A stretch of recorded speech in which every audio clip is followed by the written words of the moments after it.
Friends, welcome back to my channel. Sir, ಹೇಗಿದ್ದೀರಾ? ಚೆನ್ನಾಗಿದ್ದೀರಾ ಅಂದ್ಕೊಂಡಿದ್ದೀನಿ.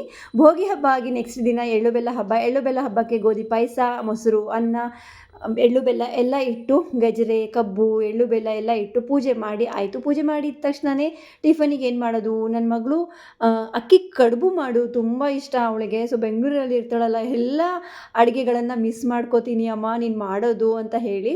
ಸೊ ಅಕ್ಕಿ ಕಡುಬು ಮೆಂತ್ಯ ಸೊಪ್ಪು ಹಾಕಿ ಮಾಡು ಅಂತ ಹೇಳಿ ಫಸ್ಟಿಗೆ ಹೇಳಿದ್ಲು. ಸರಿ ಆಯಿತು ಅಂತ ಹೇಳಿ ಬೆಳಗ್ಗೆನೇ ಹೋಗಿ ಸೊಪ್ಪೆಲ್ಲ ತೊಗೊಂಡು ಬಂದು ಆಮೇಲೆ ಪೂಜೆ ಮುಗಿಸ್ಕೊಂಡು ಕಡುಬು ಮಾಡಿದೆ. ಕಡುಬು ಮಾಡೋಕ್ಕೆ ಸ್ವಲ್ಪ ಟೈಮ್ ಹಿಡಿಯುತ್ತೆ, ಆದರೂ ಅವಳಿಗೆ ಇಷ್ಟ ಅಂತ ಹೇಳಿ ನಾನು ಟೈಮ್ ಇಲ್ಲ ಅಂತ ಅಂದ್ರೂ ಮಾಡಿದ್ದೀನಿ ಪಟವಾಗಿ. ಸೊ ಟಿಫನ್ ಎಲ್ಲ ಮುಗಿಸ್ಕೊಂಡು ದಾವಣಗೆರೆಗೆ ಬಂದ್ವಿ. ಸ್ವಲ್ಪ ಸ್ಕಿನ್ ಅಲರ್ಜಿ ಆಗಿತ್ತು ನನ್ನ ಮಗಳಿಗೆ. ಸೊ ಏನಕ್ಕೆ ಸುಮ್ಮನೆ ತೋರಿಸಿದ್ರೆ ಆಯಿತು ಅಂತ ಹೇಳಿ ಸ್ಕಿನ್ ಡಾಕ್ಟ್ರ್ ಹತ್ರ ಬಂದ್ವಿ. ಬೆಳಗ್ಗೆನೇ ಇಲ್ಲಿ ಹೆಸರು ಬರ್ಸ್ಕೊಳ್ಳೋಕ್ಕೆ ಹೆಸರು ಬರ್ಸ್ಕೊಂಡಿರಲಿಲ್ಲ, ಹಾಗಾಗಿ ಬೆಳಗ್ಗೆ ಬೇಗ ಬಂದರೆ ಹೆಸರು ಬರ್ಸ್ಕೋತೀವಿ ಅಂತ ಹೇಳಿದರು. ಸೊ ಹಾಗಾಗಿ ಸ್ವಲ್ಪ ಬೇಗನೆ ಬಂದ್ವಿ. ಸೊ ಮಾಧವ್ ಮೂರ್ತಿ ಸ್ಕಿನ್ ಸ್ಪೆಷಲಿಸ್ಟ್ ಇವರು, ತುಂಬ ಚೆನ್ನಾಗಿ ನೋಡ್ತಾರೆ. ಸೊ ತುಂಬ ಮುಂಚಿತವಾಗಿಂದನೂ ನಾವು ಇವ್ರ ಹತ್ರನೇ ತೋರಿಸೋದು, ಹಾಗಾಗಿ ಮಾಧವ್ ಮೂರ್ತಿ ಹತ್ರನೇ ತೋರಿಸೋಣ ಅಂತ ಹೇಳಿ ಕರ್ಕೊಂಬಂದ್ವಿ. ಸೊ ನಮ್ಮ ಮನೆಯವರು ಗಾಡಿ ಪಾರ್ಕಿಂಗ್ ಮಾಡಿ ಬಂದರು. ಸೊ ಬಂದ ತಕ್ಷಣ ನಮ್ಮದು ಬೇಗ ಇತ್ತವಲ್ಲ, ಸೊ ಬೇಗ ನೋಡಿಬಿಟ್ಟು ಸ್ಕಿನ್ ಅಲರ್ಜಿಗೆ ಸೋಪು, ಲೋಷನು, ಟ್ಯಾಬ್ಲೆಟ್ಸು, ಸೊ ಹಾಗೆ ಒಂದು ಜಂತಿಂದು ಕೊಟ್ಟಿದ್ದಾರೆ. ಸೊ 6 ತಿಂಗಳಿಗೊಮ್ಮೆ ಒಂದು ಜಂತಿನ ಟ್ಯಾಬ್ಲೆಟ್ಸ್ ತೊಗೋಬೇಕು ಅಂತ ಹೇಳ್ತಾರೆ. ಸೊ ಅದೆಲ್ಲ ತೊಗೊಂಡ್ಬಿಟ್ಟು ನನ್ನ ಮಗಳಿಗೆ ಸ್ವಲ್ಪ ಶಾಪಿಂಗ್ ಮಾಡಬೇಕಿತ್ತು. ಅವಳು ಟ್ರಿಪ್ ಹೋಗ್ತಾ ಇದ್ದಾಳೆ. ಸೊ ಟ್ರಿಪ್ ಹೋಗ್ತಾ ಇದ್ದೀವಿ ಅಂತಂದರೆ ಆಲ್ಮೋಸ್ಟ್ ಅವ್ರಿಗೆ ಬೇಕಾಗಿರೋ ಬಟ್ಟೆ ಎಲ್ಲ ತೊಗೊಂಡು ಶಾಪಿಂಗ್ ಮಾಡಬೇಕು. ಸೊ ಹಾಗಾಗಿ ಸ್ಕಿನ್ ಡಾಕ್ಟ್ರದ್ದು ಮುಗೀತು. ಸೀದಾ ಇಲ್ಲಿ ಟ್ರೆಂಡ್ಸಿಗೆ ಹೋಗೋ ಉದ್ದೇಶ ಇರಲಿಲ್ಲ, ಬಟ್ ಒಂದು ಸತಿ ಹೋಗೋಣ ಅಂತ ಹೇಳಿ ಬಂದ್ವಿ. ಇಲ್ಲಿ ನೋಡಿದ್ರೆ ಚೆನ್ನಾಗೆ ಆಫರ್ ಇತ್ತು, 70% 30% ಆಫರ್ ಇತ್ತು. ತುಂಬ ಚೆನ್ನಾಗಿ ಕಲೆಕ್ಷನ್ ಇದ್ವು. ನಮ್ಮ ಹರಿಹರದಲ್ಲಿ ಟ್ರೆಂಡ್ಸಲ್ಲಿ ಓಕೆ ಚೆನ್ನಾಗಿರ್ತವೆ, ಚೆನ್ನಾಗಿರಲ್ಲ ಅಂತಲ್ಲ, ತುಂಬ ಕಲೆಕ್ಷನ್ಸ್ ಇರಲ್ಲ. ಅದು ಬಿಟ್ಟು ಇನ್ನೂ ಆಫರ್ ಅಂದಮೇಲೆ, ಸೊ ಆಫರ್ 4-5 ದಿನದಿಂದ ನಡೀತಾ ಇದೆ ಅಂತೆ. ಸೊ ಇದಕ್ಕಿಂತ ಮುಂಚೆ ಇನ್ನೂ ತುಂಬ ಕಲೆಕ್ಷನ್ಸ್ ಚೆನ್ನಾಗಿದ್ವಂತೆ. ಅದರಲ್ಲೂ ಇವಾಗಲೂ ಕೂಡ ಪರವಾಗಿಲ್ಲ, ಚೆನ್ನಾಗಿದ್ವು. ಏನೆಲ್ಲ ಇಷ್ಟ ಆಯಿತು ಅದೆಲ್ಲ ತೊಗೊಂಡು ಬಂದು ನೋಡಿದ್ವಿ. ಚೆನ್ನಾಗಿ ಕಾಣುತ್ತೋ ಹೇಗೋ, ಫಿಟ್ಟಿಂಗ್ ಎಲ್ಲ ಹೇಗಿದೆ ಅಂತ ಹೇಳಿ ಹಾಕ್ಕೊಂಡು ನೋಡ್ತಾ ಇದ್ವಿ. ಸೊ ನಮ್ಮ ಮನೆಯವರು ನಿಮ್ಮದು ಮುಗಿಯೋದೇ ಇಲ್ಲ ಅಂತ ಹೇಳಿ ಒಂದು ಕಡೆ ಕುತ್ಕೊಂಡು ಬಿಟ್ಟಿದ್ರು ಅವರು. ಆಮೇಲೆ ನಾನೇನು ಇಲ್ಲಿ ತೊಗೊಂಡಿಲ್ಲ.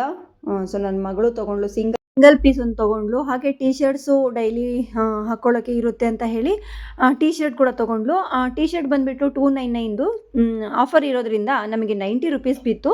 ಸೊ ಇದೇ ಟ್ರೆಂಡ್ಸಲ್ಲಿ ನಾವು ನಾರ್ಮಲ್ ಡೇಸಲ್ಲಿ ಬಂದುಬಿಟ್ರೆ 1200 ಕೊಡಬೇಕು, ಬಟ್ ಇಲ್ಲಿ 1200 600 ಕೊಟ್ಟಿದ್ವಿ. 399 299 90 ರೂಪೀಸ್ ಟೀ ಶರ್ಟು ತುಂಬ ಚೆನ್ನಾಗಿತ್ತು ಆಫರು. ಲಾಸ್ಟ್ ಇಯರ್ ಅಂತೂ ಸಿಕ್ಕಾಪಟ್ಟೆ ಶಾಪಿಂಗ್ ಮಾಡಿದ್ವಿ, ಬಟ್ ಈ ಸರಿ ನಮಗೆ ಗೊತ್ತೇ ಆಗಿಲ್ಲ ಆಫರ್ ಇದೆ ಅಂತ ಹೇಳಿ. ಸೊ ಟ್ರೆಂಡ್ಸಲ್ಲಿ ಎಲ್ಲ ತೊಗೊಂಡ್ಬಿಟ್ಟು ನೆಕ್ಸ್ಟ್ ಝೂಡಿಯೋಗೆ ಬರೋಣ ಅಂತ ಹೇಳಿದ್ಲು. ಸರಿ ಆಯಿತು ಅಂತ ಹೇಳಿ ಝೂಡಿಯೋಗೆ ಬಂದ್ವಿ. ಇಲ್ಲಿ ಆ್ಯಕ್ಚುಲಿ ಅವಳಿಗೆ ಜೀನ್ಸ್ ಪ್ಯಾಂಟ್ ತೊಗೊಳ್ಬೇಕಿತ್ತು. ಸೊ ಜೀನ್ಸ್ ಪ್ಯಾಂಟ್ ನೋಡುವಾಗ ನನಗೂ ತಗೋ ಅಂತ ತುಂಬ ಹಠ ಮಾಡಿದ್ಲು. ಬೇಡ ನನಗೆ ಇವಾಗ ಅಂತ ಎಷ್ಟು ಹೇಳಿದ್ರು ಕೇಳಿಲ್ಲ. ಫೈನಲಿ ನೀನು ಹಾಕಿ ತೋರಿಸ್ಬೇಕು ಇವಾಗ ನನಗೆ ಅಂತ ಹೇಳಿ ಜೀನ್ಸ್, ಬ್ಯಾಗಿ ಜೀನ್ಸ್ ಇದು ಚೆನ್ನಾಗಿ ಕಾಣುತ್ತೆ. ನಾರ್ಮಲ್ ಟಾಪ್ಸ್ಗಳಿಗೂ ಹಾಕ್ಕೋಬೋದು ನೀವು, ಜೀನ್ಸ್ ಟಾಪ್ಸಿಗೆ ಹಾಕೋಬೋದು, ಕುರ್ತಾ ಟಾಪ್ಸಿಗೂ ಹಾಕ್ಕೋಬೋದು. ಸೊ ಒಂದು ಜೀನ್ಸ್ ನನಗೂ ಕೊಡಿಸಿದ್ಲು, ಅವಳು ಕೂಡ ತೊಗೊಂಡ್ಳು. ಸೊ ತೊಗೊಂಡಾದ್ಮೇಲೆ ಬಿಲ್ಲಿಂಗಿಗೆ ಬಂದ್ವಿ. ಇಲ್ಲಿ ನೇಲ್ಸ್ ನೋಡಿ, ವೆರೈಟಿಯಲ್ಲಿ ನೇಲ್ಸ್ ಎಲ್ಲ ಹಾಕಿದ್ರು. ಯಪ್ಪ ಏನೆಲ್ಲ ಇನ್ನೂ ಬರ್ತವೆ ಅಂತ ಹೇಳಿ ನಾನು ನೋಡಿದೆ. ಸೊ ಅದೆಲ್ಲ ಶಾಪಿಂಗ್ ಮುಗಿಸ್ಕೊಂಡು ಮನೆಗೆ ಬಂದ್ವಿ. ಅಡುಗೆ ಎಲ್ಲ ರೊಟ್ಟಿ ಪಲ್ಯಗಳೆಲ್ಲ ಇದ್ವು. ಸೊ ನನ್ನ ಮಗ ಮಂಡಕ್ಕಿ ಕ್ಯಾರೆಟ್ ತೊಗೊಂಬನ್ನಿ, ಮಂಡಕ್ಕಿ ಮಾಡೋಣ ಅಂತ ಹೇಳಿ, ಎಲ್ಲಿ ನನಗೆ ಮಾಡೋಕ್ಕೆ ಹೇಳ್ತಾನೋ ಅಂತ ಹೇಳಿ ನಾನು ತೊಗೊಂಡು ಬಂದೆ. ಆದರೆ ನಾನೇ ಮಾಡ್ತೀನಿ ಅಂತ ಹೇಳಿ ಉತ್ತರ ಕರ್ನಾಟಕ ಸ್ಟೈಲ್ ಮಂಡಕ್ಕಿ ಮಾಡ್ತೀನಿ ಅಂತ ಅಂದ. ಸರಿ ಮಾಡಪ್ಪ, ಅದು ಏನು ಮಾಡ್ತೀಯೋ, ನನಗಂತೂ ಏನೂ ಹೇಳಬೇಡ, ನೀನೇ ಮಾಡ್ಕೋಬೇಕು ಅಂತ ಹೇಳಿದೆ. ಸರಿ ಆಯಿತು ಅಂತ ಹೇಳಿ ಅವನೇ ಎಲ್ಲ ಕ್ಯಾರೆಟ್ ಎಲ್ಲ ತುರ್ಕೊಂಡು ಈರುಳ್ಳಿ ಎಲ್ಲ ಕಟ್ ಮಾಡಿ ಕಲಿಸ್ತಾ ಇದ್ದಾನೆ. ನನಗೆ ಈ ಥರ ಮಂಡಕ್ಕಿ ಅಂದ್ರೂ ನನಗೂ ತುಂಬ ಇಷ್ಟ. ಸೊ ರೊಟ್ಟಿ ಯಾಕೋ ತಿನ್ನಬೇಕು ಅಂತ ಅನಿಸೂ ಇಲ್ಲ. ಲೇಟಾಗಿ ಬಂದುಬಿಟ್ವಲ್ಲ, ಸೊ 4:15 ಆಯಿತು ನಾವು ಬರೋದಕ್ಕೆ. ಹಾಗಾಗಿ ಊಟ ಮಾಡೋಕ್ಕೆ ಮನಸ್ಸಿರಲಿಲ್ಲ. ಸದ್ಯ ಇವ್ನು ಮಂಡಕ್ಕಿ ಮಾಡ್ತೀನಿ ಅಂತ ಅಂದ. ಸೊ ಫಸ್ಟ್ ಇದು ಹಾಕಬೇಡ ಅದು ಹಾಕಬೇಡ ಅಂತ ಹೇಳ್ತಾ ಇದ್ವಿ, ಬಟ್ ನಾನು ಮಾಡ್ದಂಗೆ ನೀವು ತಿನ್ಬೇಕು ಇವತ್ತು ಅಂತ ಹೇಳಿ ಹೇಳ್ತಾ ಇದ್ದ. ಸರಿ ಆಯಿತು, ಅದು ಏನು ಮಾಡ್ತೀಯೋ ಮಾಡಪ್ಪ ಅಂತ ಹೇಳಿ ಅದರಲ್ಲೂ ಮಂಡಕ್ಕಿ ಹೇಗೆ ಮಾಡಿದ್ರೂ ಟೇಸ್ಟಾಗಿರುತ್ತೆ. ಸೊ ತಿನ್ನಬೇಕು ಅನ್ನಿಸ್ತಾ ಇರುತ್ತೆ ಮಂಡಕ್ಕಿ. ಮಾಡು ಅದೇನು ಮಾಡ್ತೀಯ ಮಾಡು ಅಂತ ಹೇಳಿ ಹೇಳಿದೆ. ಸೊ ಅದರಲ್ಲೂ ಮಕ್ಕಳು ಈ ಥರ ಸಣ್ಣ ಪುಟ್ಟ ಏನಾದರೂ ಮಾಡೋದು ಕಲಿತ್ರೆ ಇನ್ನೂ ಖುಷಿ ಆಗುತ್ತೆ. ಸೊ ಹೀಗೆ ಹೋಗ್ತಾ ಹೋಗ್ತಾ ಎಲ್ಲನೂ ಕಲ್ಕೋತಾರೆ ಅಲ್ವಾ ಫ್ರೆಂಡ್ಸ್. ಅಪ್ಪ ತಿಂತಾರಂತ ಎಕ್ಸ್ಟ್ರಾ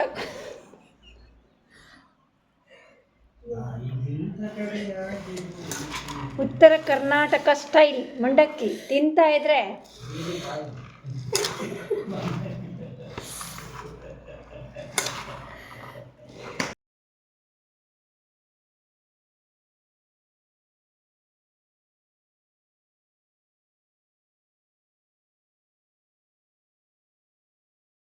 ನಾನು ಮಾತಾಡೋದಕ್ಕೆ ನನ್ನ ಮಗಳು ಮತ್ತು ನಮ್ಮ ಮನೆಯವರು ಕುತ್ಕೊಂಡು ನಗು ನಗ್ತಾ ಇದ್ದಾರೆ. ಸೊ ಎಷ್ಟೊಂದು ವಾಯ್ಸ್ ಕೊಟ್ಟಿದ್ದೆ ಫ್ರೆಂಡ್ಸು. ಅವ್ರು ಮಧ್ಯೆ ಮಧ್ಯೆ ನಗೋದು ಮಾತಾಡೋದು ನೋಡಿ ಎಲ್ಲ ಕಟ್ ಮಾಡಿಬಿಟ್ಟಿದ್ದೀನಿ. ಅಷ್ಟು ಮಾತಾಡ್ತಾಯಿದ್ರು, ಅಷ್ಟು ನಗ್ತಾಯಿದ್ರು. ಸೊ ಫೈನಲಿ ಒಂದು ಮಂಡಕ್ಕಿನ ರೆಡಿ ಮಾಡ್ದೆ. ನೋಡೋಕ್ಕಂತೂ ತುಂಬ ಚೆನ್ನಾಗಿ ಕಾಣ್ತಾ ಇದೆ ಅಲ್ವಾ ಫ್ರೆಂಡ್ಸ್. ಆದರೆ ಟೇಸ್ಟು ಕೂಡ ಅಷ್ಟೇ ಚೆನ್ನಾಗಿತ್ತು, ಸಖತ್ತಾಗಿತ್ತು. ಅದರಲ್ಲಿ ಕ್ಯಾರೆಟು, ಕೊತ್ತಂಬರಿ ಸೊಪ್ಪು, ಈರುಳ್ಳಿ ಅಂತೂ ಜಾಸ್ತಿ ಹಾಕಿದರೆ ಸಖತ್ತಾಗಿರುತ್ತೆ. ಫೈನಲಿ ಇವತ್ತು ನನ್ನ ಮಗ ಮಾಡಿರೋ ಮಂಡಕ್ಕಿ ತಿಂತಾ ಇದ್ದೀನಿ.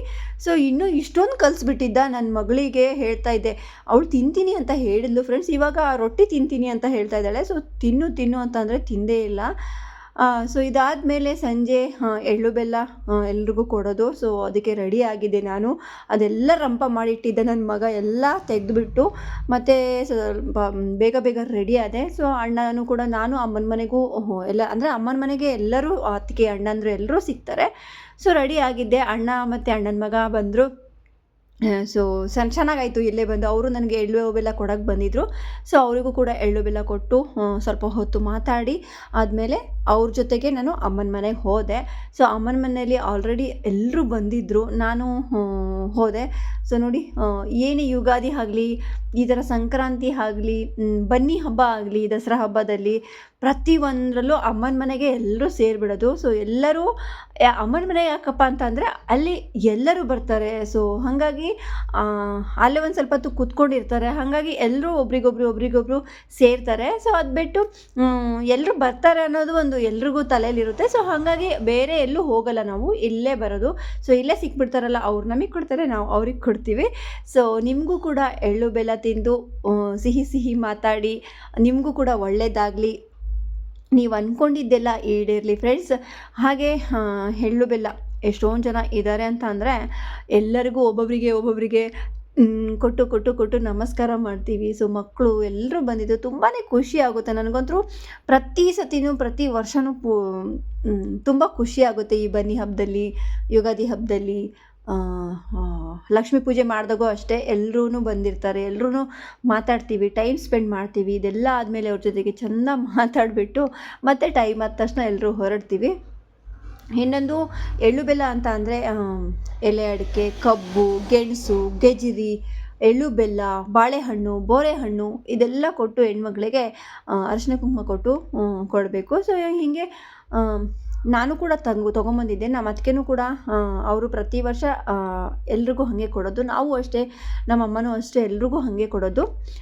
ಎಲ್ಲರೂ ಒಬ್ರಿಗೊಬ್ರು ಕೊಟ್ಟಾದಮೇಲೆ ನಾವು ಗೆಜ್ಜರಿ, ಗೆಣಸು ಮೇನ್ ಅಂತ ಅಂದರೆ ಸಂಕ್ರಾಂತಿಗೆ ಗೆಜ್ಜರಿ, ಗೆಣಸು, ಕಬ್ಬು, ಕಡಲೆ ಗಿಡ ಇದೆಲ್ಲ ತಂದಿದ್ವಿ. ಸೊ ನಮ್ಮ ಅತ್ತಿಗೆ ನನಗೆ ಅರಿಶಿನ ಕುಂಕುಮ ಕೊಟ್ಟು ಎಳ್ಳು ಬೆಲ್ಲ ಕೊಡ್ಲಿಕ್ಕೆ ಕಾಯ್ತಾ ಇದ್ದಾರೆ. ಇನ್ನು ಅರ್ಜೆಂಟಲ್ಲಿ ನಾನು ಒಂದು ಸ್ಯಾರಿನ ಹಾಗೆ ಒಂದು ಸಿಂಗಲ್ ಪಿನ್ ಮಾಡ್ಕೊಂಡು ಬಂದುಬಿಟ್ಟಿದ್ದೆ. ಸೊ ಹಾಗೆ ಸಿಗಿಸ್ಕೊಂಡಿದ್ದೆ. ನಮ್ಮ ಮಗಳು, ಅದೇನೋ ನಿನ್ನ ಸ್ಯಾರಿನೋ ಉಟ್ಕೊಂಡಿರೋದು ನೋಡು, ಪಿನ್ ಮಾಡ್ಕೊಳಕ್ಕಾಗಿಲ್ವಾ ಅಂತ. ಏನೂ ಮಾಡೋಕ್ಕಾಗಲ್ಲ. ಟೈಮ್ ಇಲ್ದಾಗ ಒಟ್ಟಲ್ಲಿ ರೆಡಿ ಆಗಿಬಿಟ್ಟು ನೀಟಾಗೆ ಹೋದರೆ ಆಯ್ತಲ್ವಾ ಫ್ರೆಂಡ್ಸ್. ಸೊ ಇನ್ನು ಅರಿಶಿನ ಕುಂಕುಮ ಕೊಟ್ಟು ನಮ್ಮ ಅತ್ತಿಗೆ ಎಳ್ಳು ಬೆಲ್ಲ, ಗೆಜ್ಜರಿ, ಗೆಣಸು ಎಲ್ಲ ಕೊಡ್ತಾಯಿದ್ದಾರೆ. ಇದರಲ್ಲಿ ನಮ್ಮ ದೊಡ್ಡಣ್ಣ ಒಬ್ಬರು ಮಿಸ್ ಆಗಿದ್ದಾರೆ. ಹಾಗೆ ಬೆಂಗಳೂರಲ್ಲಿ ಅಣ್ಣ, ಅತ್ತಿಗೆ ಅವರು ಮಿಸ್ ಆಗಿದ್ದಾರೆ. ಸೊ ಅವರೆಲ್ಲನೂ ಇದ್ದಿದ್ರೆ ಇನ್ನು ಕಂಪ್ಲೀಟ್ ನಮ್ಮ ಫ್ಯಾಮಿಲಿ ಆಗ್ತಾಯಿತ್ತು. ಅಣ್ಣ ಅಂತೂ ಸೊ ಅವರು ಕೆಲಸಕ್ಕೆ ಡ್ಯೂಟಿ ಹೋಗಿದ್ದಾರೆ. ಬೆಂಗಳೂರಲ್ಲಿ ಕೆಲವೊಂದು ಹಬ್ಬಕ್ಕೆ ಬರ್ತಾರೆ. ಸೊ ಆವಾಗ ಅವರು ಸಿಗ್ತಾರೆ. ಬಟ್ ಮಿಸ್ ಮಾಡ್ಕೋತೀವಿ, ಎಲ್ಲರೂ ಇರ್ತಾರಲ್ಲ. ಸೊ ಅವರು ಇದ್ದಿದ್ರೆ ಚೆನ್ನಾಗಿರೋದು ಅಂತ ಹೇಳಿ ಸೊ ಮಿಸ್ ಮಾಡ್ಕೋತೀವಿ. ಫೋನಲ್ಲೇ ವಿಶ್ ಮಾಡಿಬಿಡ್ತೀವಿ ಫ್ರೆಂಡ್ಸ್. ನನ್ನ ಮಗ ಸಂಜೆ ಅಂದರೆ ಮಂಡಕ್ಕಿ ಅಷ್ಟೇ ತಿಂದಿದ್ದವನು. ಮಧ್ಯಾಹ್ನ ಊಟ ಮಾಡಿರಲಿಲ್ಲ. ರಾತ್ರಿಗೇನು ಮಾಡ್ತೀಯಾ ಅಂತ ಹೇಳಿ ನಾನು ಎಂಥ ಅಡುಗೆ ಮಾಡೋದಿಲ್ಲ. ಎಣ್ಗಾಯಿ ಇದೆ, ಗಟ್ಟಿ ಸೊಪ್ಪು ಪಲ್ಯ ಇದೆ, ರೊಟ್ಟಿ ಇದೆ, ಅನ್ನನೂ ಕೂಡ ಇದೆ. ಅದೆಲ್ಲ ಖಾಲಿ ಮಾಡಿ ನೆಕ್ಸ್ಟು ವೇಸ್ಟ್ ಮಾಡೋದು ಬೇಡ. ಸೊ ಎಲ್ಲ ಖಾಲಿ ಮಾಡಿ ಅದೇನೇ ನಾನು ಮಾಡೋದು ಅಂತ ಹೇಳಿ ಸೊ ಸರಿ ಆಯಿತು. ನನ್ನ ಮಗಳು ಅಷ್ಟೇ, ಅದು ಊಟ ಮಾಡಿರಿ ಏನಕ್ಕೇವೆ ಮತ್ತು ಇದ್ದು ಕೂಡ ಏನಕ್ಕೆ ಮಾಡಬೇಕು ಅಂತ ಹೇಳಿ ಅವಳು ಅಷ್ಟೇ ತುಂಬಾ ಊಟದ ಬಗ್ಗೆ ಅಂತಂದರೂ ಸ್ವಲ್ಪನೂ ವೇಸ್ಟ್ ಮಾಡಬಾರ್ದು ಅವಳಿಗೆ. ಸೊ ಇರೋದನ್ನೇ ಊಟ ಮಾಡಿಬಿಡ್ಬೇಕು ಅಂತ ಹೇಳಿ. ಹಾಗೆ ಪಾಯಸ ಕೂಡ ಇತ್ತು. ಸೊ ಪಾಯಸ ಅದು ಇದು ಎಲ್ಲ ವೇಸ್ಟ್ ಮಾಡಬೇಡಿ ಅಂತ ಹೇಳಿ ಮಾತಾಡ್ಕೊಂಡ್ವಿ. ಸರಿ ದೋಸೆಗೂ ಹಾಕಿದ್ದೆ. ದೋಸೆಗೆ ಹಾಕಬೇಕಾಗಿತ್ತು. ಇನ್ನು ನಾನು ಕೂಡ ಕಬ್ಬು, ಗೆಜ್ರಿ, ಗೆಣಸು ಸೊ ಒಂದೊಂದು ಕವರಲ್ಲಿ ಒಬ್ಬೊಬ್ಬರಿಗೆ ಅಂತ ಹೇಳಿ ಎಳ್ಳು ಬೆಲ್ಲ ಎಲ್ಲ ತೊಗೊಂಬಂದಿದ್ದೆ. ಸೊ ಅಮ್ಮಂಗೆ, ಅತ್ತಿಗೆಗೆ ಅಂದರೆ ಇಬ್ಬರು ಅತ್ತಿಗೆ ಇದ್ದರು. ಅಮ್ಮಂಗೆ ಕೊಟ್ಟು ನಮಸ್ಕಾರ ಮಾಡಿದೆ. ಸೊ ಇನ್ನು ಅತ್ತಿಗೆಗೆಲ್ಲ ಕೊಟ್ಟು ಇನ್ನು ಬೇಗ ಮನೆಗೆ ಹೋಗಬೇಕು. 9 ಗಂಟೆ ಆಯಿತು. ದೋಸೆ ಹಾಕಬೇಕು. ನೆಕ್ಸ್ಟು ಬಿಗ್ ಬಾಸ್ ಕೂಡ ಸ್ಟಾರ್ಟ್ ಆಗುತ್ತೆ. ಸೊ ಹಾಗಾಗಿ ಎಲ್ಲರಿಗೂ ಕೂತ್ಕೊಂಡು ಮಾತಾಡಿ ಎಲ್ಲರೂ ಹೋದರು. ಆಮೇಲೆ ನಾವು ಒಂದು ಸ್ವಲ್ಪ ಹೊತ್ತು ಕೂತ್ಕೊಂಡ್ಬಿಟ್ಟು ಸರಿ ಅಮ್ಮ ಹೋಗಿ ಬರ್ತೀವಿ ಅಂತ ಹೇಳಿ ಹೊರಡಿದ್ವಿ ಫ್ರೆಂಡ್ಸ್. ಇದಾಗಿತ್ತು ಇವತ್ತಿನ ಈ ವಿಡಿಯೋ. ಖಂಡಿತ ನಿಮ್ಮೆಲ್ಲರಿಗೂ ಈ ವಿಡಿಯೋ ಇಷ್ಟ ಆಗಿದೆ ಅಂದ್ಕೊಳ್ತೀನಿ ಫ್ರೆಂಡ್ಸ್. ಇಷ್ಟ ಆದರೆ ಗೊತ್ತಿದೆಯಲ್ಲ, ಲೈಕ್ ಮಾಡಿ, ಶೇರ್ ಮಾಡಿ, ಸಬ್ಸ್ಕ್ರೈಬ್ ಮಾಡೋದನ್ನು ಮರಿಬೇಡಿ. ತಪ್ಪದೆ ಬೆಲ್ ಐಕನ್ನ ಪ್ರೆಸ್ ಮಾಡಿ. ಸೊ ಖಂಡಿತ ನಿಮ್ಮೆಲ್ಲರಿಗೂ ಈ ವಿಡಿಯೋ ಇಷ್ಟ ಆಗಿದೆ ಅಂದ್ಕೊಳ್ತೀನಿ. ಸೊ ಇನ್ನೊಂದು ಹೊಸ ವಿಡಿಯೋ ಜೊತೆಗೆ ಸಿಗ್ತೀನಿ. ಓಕೆ, ಬಾಯ್ ಬಾಯ್ ಫ್ರೆಂಡ್ಸ್.